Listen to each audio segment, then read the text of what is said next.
आणि आता पाहूयात आणखीनही महत्त्वाच्या 25 बातम्या। बच्चू कडूंकडून तिसऱ्या दिवशी अन्नत्याग आंदोलन मागे। मंत्री भरत गोगावले यांच्या मध्यस्थीनंतर बच्चू कडूंकडून आंदोलन स्थगित। सरकार दिव्यांगांसाठी सकारात्मक निर्णय घेईल, गोगावलेंची प्रतिक्रिया। अनेक जण समाजातील वातावरण बिघडवण्याचं काम करतात, त्या वातावरणामध्ये राजकारणी भर घालतात। मंचरमधल्या कार्यक्रमात दिलीप वळसे पाटलांचं वक्तव्य। नागपुरात हिंसाचारात जखमी झालेल्या इरफान अन्सारीचा मृत्यू। शनिवारी रात्री इरफान अन्सारीवर धार्मिक पद्धतीने अंत्यसंस्कार करण्यात आले। अंत्यसंस्काराच्या वेळेला पोलिसांचा मोठा बंदोबस्त तैनात। बीडमध्ये 2 समाजामध्ये तेढ निर्माण होईल अशी पोस्ट व्हायरल। माजलगाव पोलिसांकडून 4 तरुणांच्या विरोधात गुन्हे दाखल। तरुणांना तत्काळ ताब्यात घेऊन पोलिसांकडून वादग्रस्त पोस्ट डिलीट। नागपूर राड्याच्या पार्श्वभूमीवर मुंबई पोलीस अलर्ट मोडवर।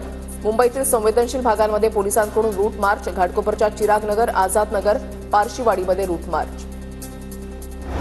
मुंबईतील रस्त्यांच्या कामामध्ये महाघोटाळा। आदित्य ठाकरेंचं मुख्यमंत्री फडणवीसांना पुन्हा पत्र। दोषींवर कडक कारवाई करा, आदित्य ठाकरेंची मागणी। पुण्यातल्या कृषी मंत्र्यांच्या कार्यालयावरून माणिकराव कोकाटे पुन्हा चर्चेत। 2 कोटी रुपये खर्च करून कृषी मंत्री माणिकराव कोकाटेंचे पुण्यामध्ये कार्यालय तयार केले जाणार, मात्र कार्यालयाला विरोध।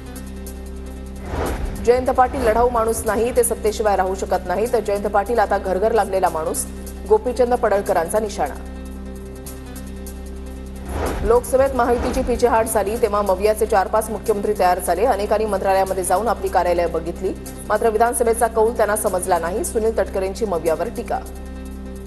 नवी मुंबई विमानतळ लोकनेते दिबा पाटील नामकरणासाठी डोंबिवलीमध्ये बैठकीला वनमंत्री गणेश नाईक गैरहजर। राज्य केंद्र सरकारकडे पत्रव्यवहार वाढून आंदोलन तीव्र करण्याचा निर्णय। नांदेडमध्ये जीबीएसचे 4 रुग्ण आढळले। डॉक्टर शंकरराव चव्हाण शासकीय रुग्णालयामध्ये उपचार सुरू। 4 पैकी 3 रुग्ण प्रौढ तर 1 लहान मुलाचा समावेश। पुणे जिल्हा परिषदमधील लाचखोर वरिष्ठ अधिकारी निलंबित, तर इतर 2 वरिष्ठ अधिकाऱ्यांचा निलंबनाबाबतचा प्रस्ताव सरकारकडे पाठवला। 3 वरिष्ठ अधिकारी लाच स्वीकारताना रंगेहात पकडले होते।